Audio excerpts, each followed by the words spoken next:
हाय दोस्तों, स्वागत है आप सभी का तौर राजपूत मोटिवेशन में। तो यहाँ पर हम बात करने वाले हैं कोटक महिंद्रा बैंक के बारे में। कोटक महिंद्रा बैंक के बारे में अगर आपको पता होगा तो एक सबसे बड़ी बैड न्यूज़ ये है कि ये क्रेडिट कार्ड जो नए क्रेडिट कार्ड है, नए वाले जो क्रेडिट कार्ड है वो जारी नहीं कर सकते। नए क्रेडिट कार्ड अभी दे नहीं सकते क्योंकि इनका जो ऑनलाइन या इनके ऐप के जरिए जो भी हुआ था वो फ्रॉड हुआ था। उसकी वजह से यहाँ पर ये पाबंदी लगाई गई। इसके पहले भी आपको पता है कि आरबीआई ने क्या क्या किया है। आपको पता होगा कि यहाँ पर अगर हम बात करें आईआईएफएल को जो गोल्ड लोन देता था उसके लिए, उसके बाद हम बात करें यहाँ पर पेटीएम के बारे में, तो बहुत सारे शेयरों के बारे में ऐसी न्यूज़ आई है। तो उसकी वजह से कितना गिरे हैं स्टॉक, बहुत बुरी तरह से पिटाई हुई हुई। तो यहाँ पर भी अगर हम बात करते हैं इसके बारे में, तो यहाँ पर कल के दिन अगर हम देखें, इसमें कल के दिन अगर हम देखें तो कल के दिन में अगर आपको दिख रहा होगा तो यहाँ पर थोड़ी सी माइनर गिरावट आपको दिख रही होगी। लास्ट 5 दिन में अगर हम बात करें इसमें, तो 5 दिन में आपको दिख रहा होगा कि स्टॉक कितना 6% के आसपास यहाँ पर आपको गिरता हुआ दिखाई दे रहा होगा। 6% की गिरावट आपको लास्ट 5 दिन में आपको होती हुई दिखी है। तो यहाँ पर आप देख सकते हैं। उसके बाद अगर हम बात करें पूरे महीने की बात करें तो महीने में 4.5%। 6 महीने की अगर हम बात करें तो यहाँ पर आपको दिख रहा होगा -3%। मतलब 1800-1900 के लेवल पर जा रहा है और वापस से यहाँ से मार्केट नीचे आ जा रहा है। इसके बाद अगर हम बात करें एक साल की, लास्ट एक साल की अगर बात करें तो यहाँ से 11% का माइनस में रिटर्न आपको दिखाई दे रहा होगा ये वाला। तो एक कोई खास रिटर्न दिया नहीं है कोटक महिंद्रा बैंक की अगर हम बात करें। और पूरे अगर 5 साल में तो अगर आप देखना चाहोगे तो 5 साल में तो एक अच्छा सा रिटर्न 2005 से ही अगर हम देखेंगे, 2005 से अगर आप देखोगे यहाँ से, तो यहाँ से एक अच्छा सा रिटर्न दिया है इसने। लेकिन देखो 5 साल में अगर हम बात करें तो यहाँ से इसने बहुत रिटर्न दिया। अगर पिछले 5 साल की अगर हम बात करें, सॉरी मैक्स टाइम 5 साल की हम बात करें तो 21% का रिटर्न दिया है, जो कि बहुत कम है। जो मैक्स टाइम में मैंने यहाँ पर लगा दिया था इसकी वजह से आपको दिख रहा था। लेकिन 5 साल की अगर हम बात करें तो यहाँ से कोई खास रिटर्न नहीं है, जो कि एक बैंक को डबल हो जाना चाहिए। बैंक हो या कोई भी हो, डबल होना चाहिए, तभी जाके यहाँ पर आपको दिखाई देगा कि हाँ ये चीज़ें डबल हो चुकी है। डबल होगा तभी जाके मज़ा आता है किसी भी स्टॉक में इन्वेस्टमेंट करने का। तो यहाँ पर इसका कोई रिटर्न नहीं है। अगर इसकी तुलना में हम आईसीआईसी बैंक देखें, एचडीएफसी बैंक देखें या फिर और भी कोई छोटे मोटे बैंक देखें तो उन्होंने एक अच्छा सा रिटर्न यहाँ पर दिया है। उसके बाद अगर हम बात करें यहाँ पर इसके जो भी फंडामेंटल है या जो न्यूज़ है, वो न्यूज़ मैं आपको बताता हूँ। तो उस न्यूज़ को अगर आप देखेंगे तो यहाँ पर आपको दिख रही होगी कि न्यूज़ क्या है इसके बारे में। यहाँ पर आप देख सकते हो कि क्या न्यूज़ आई थी कि कोटक महिंद्रा बैंक को झटका, आरबीआई ने ऑनलाइन नए कस्टमर से जोड़ने से रोका, क्रेडिट कार्ड जारी करने पर भी रोक लगी है। तो यहाँ पर आपको दिख रहा होगा कि क्रेडिट कार्ड इनका जो है यहाँ पर जारी करने से इनको रोक दिया गया है। तो ये बुरी खबर है, लेकिन इससे ज़्यादा कुछ फ़र्क नहीं पड़ने वाला, क्योंकि इतना बड़ा बैंक है।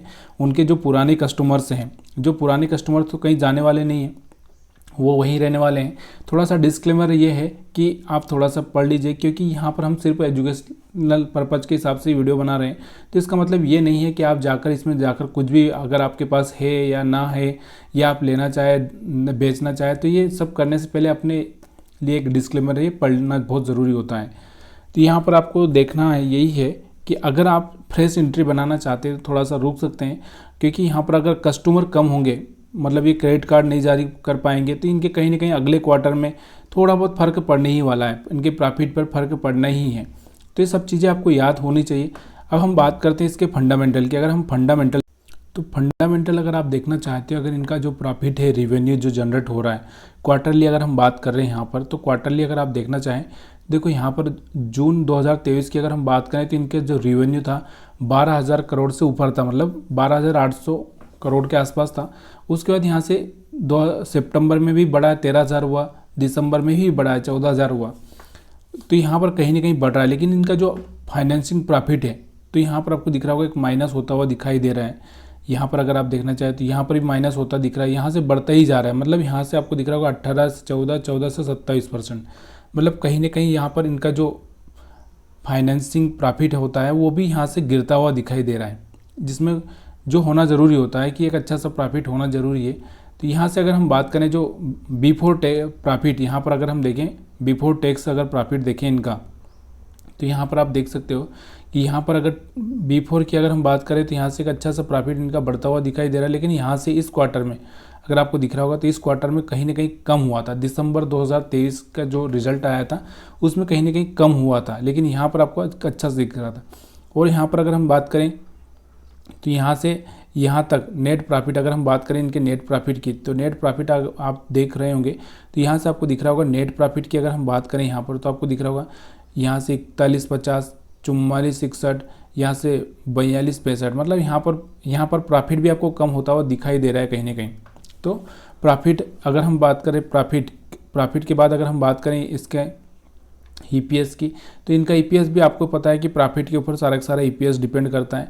तो यहाँ से ईपीएस भी थोड़ा सा इनका कम हुआ था, लेकिन पिछली बार यहाँ से आपको बढ़ता हुआ दिख रहा था। तो यहाँ से कोई ज़्यादा कुछ खास फर्क नहीं है इसमें। अगर हम बात करते हैं इसके प्रॉफिट और टोटल रेवेन्यू की, अगर साल के हिसाब से अगर हम बात करें यहाँ पर, तो साल के हिसाब से अगर आप देखना चाहते हैं तो यहाँ पर इसका जो रेवेन्यू है, यहाँ से आप देखो रेवेन्यू अगर इनका देखें 2022 में 33,000 करोड़, 42 करोड़, 53 करोड़, मतलब 53,000 करोड़, हाँ सॉरी ऐसा नहीं कि 53,000 करोड़ है ये, ठीक है।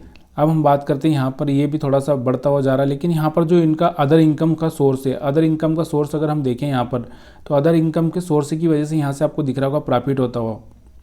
यहाँ पर देखो अदर इनकम की अगर हम बात करें तो यहाँ से आपको 24 थी, 25 हुई, 34 हुई, मतलब कहीं ना कहीं अदर इनकम बढ़ रही है।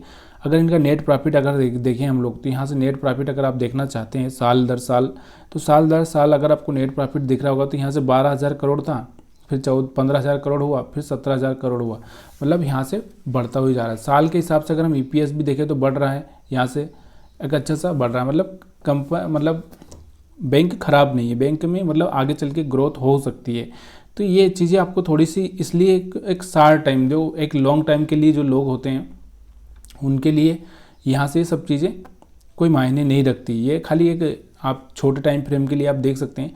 तो यहाँ पर आप देख रहे होंगे कि यहाँ से अगर हम बात करें इसके प्रोमोटर की होल्डिंग की बात करें, तो प्रोमोटर होल्डिंग की अगर हम बात करते हैं यहाँ से, तो आपको दिख रहा होगा 25-26% के आसपास थी, उतनी ही बनी हुई। एफआईआई के पास में यहाँ से थोड़ा सा यहाँ से कम होता हुआ आपको दिख रहा होगा कि 37% एफआई के पास। डीआई के पास अगर हम देखें तो डीआई के पास में यहाँ से थोड़ा सा बढ़ता हुआ दिख रहा है। पब्लिक के पास कुछ ज़्यादा नहीं है, पब्लिक के पास उतना ही है जहाँ पर आप देख रहे होगे 13% के आसपास।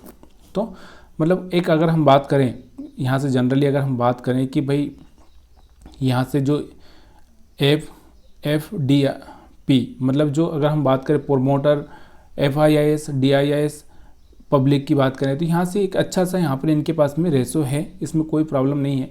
तो वही बोलना है, देखो ये सब न्यूज़ चलती रहती है, इसके बारे में आप ज़्यादा सीरियस होने की ज़रूरत नहीं है, लेकिन इस बात का ध्यान रखना बहुत ज़रूरी है कि किस तरह से पैसा बनाया जाए और किस तरह से कब इन्वेस्टमेंट किया जाए। क्योंकि आप अगर इन्वेस्टमेंट के पर्पज़ से देखोगे तो थोड़ा सा रुक कर अगर आप इन्वेस्टमेंट का सोचें तो थोड़ा सा बेटर हो जाता है। क्यों हो जाता है? क्योंकि थोड़ा सा अगर किसी चीज़ का अगर नेगेटिव कुछ हुआ तो इस तरह से थोड़ा सा डाउनफॉल आ सकता है, फिर से ये इस तरह से जा सकता है। और ओवरऑल अगर देखें तो 5 साल में रिटर्न नहीं दिया है, तो इसके हिसाब से देखो किसी भी चीज़ को अगर आप रिटर्न नहीं दिया है तो उसमें जाने से पहले एक बार सोचना बहुत ज़रूरी होता है। तो ये सब चीज़ें सिर्फ यहाँ पर एजुकेशनल पर्पज़ के हिसाब से थी। तो प्लीज़ यार कोई भी चीज़ करने से पहले अपने एडवाइज़र से सलाह लो,